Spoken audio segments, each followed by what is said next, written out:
Mr. Harris liked trains. He was afraid of airplanes and didn't like buses. But trains, they were big and noisy and exciting. When he was a boy of 10, he liked trains. Now he was a man of 50 and he still liked trains. So he was a happy man on the night of the 14th of September. He was on the night train from Helsinki to Oulu in Finland, and he had 10 hours in front of him. I've got a book and my newspaper, he thought, and there is a good restaurant on the train.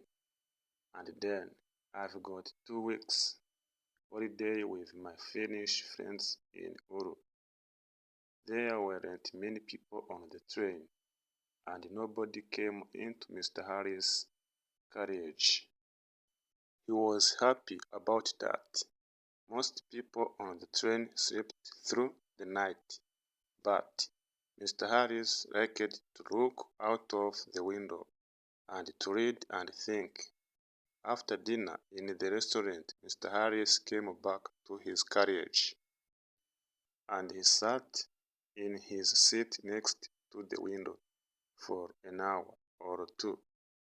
He watched the trees and lakes of Finland out of the window. Then it began to get dark, so he opened his book and began to read. At midnight, the train stopped at the small station of Ottawa. Mr. Harris looked out of the window, but he saw nobody. The train moved away from the station into the black night again. Then the door of Mr. Harris' carriage opened, and two people came in, a young man and a young woman. The young woman was angry. She closed the door and shouted at the man, "Carl, you can't do this to me." The young man laughed loudly and sat down. Mr. Harris was a small, quiet man. He wore quiet clothes, and he had a quiet voice. He did not like noisy people and loud voices, so he was not pleased. Young people are always noisy, he thought. Why can't they talk quietly? He put his book down and closed his eyes, but could not sleep because the two young people didn't stop talking. The young woman sat down and said in a quiet voice, "Carl, you are my brother, and I love you. But please listen to me. You can't take my diamond necklace.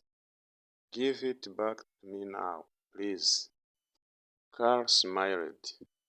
"No, Elena," he said. "I am going back to Russia soon, and I am taking your diamonds with me." He took off his hat and put it on the seat. "Elena, listen. You have a rich husband, but I have no money. I have nothing. How can I live without money? You can't give me money, so I need your diamonds, little sister." Mr. Harris looked at the young woman. She was small, with black hair and dark eyes. Her face was white and afraid. Mr. Harris began to feel sorry for Elena. She and her brother didn't look at him once. "Can't they see me?" he thought. "Carl," Elena said. Her voice was very quiet now, and Mr. Harris listened carefully. "You came to dinner at our house tonight, and you went to my room and took my diamond necklace. How could you do that to me? My husband gave the diamonds to me. They were his mother's diamonds.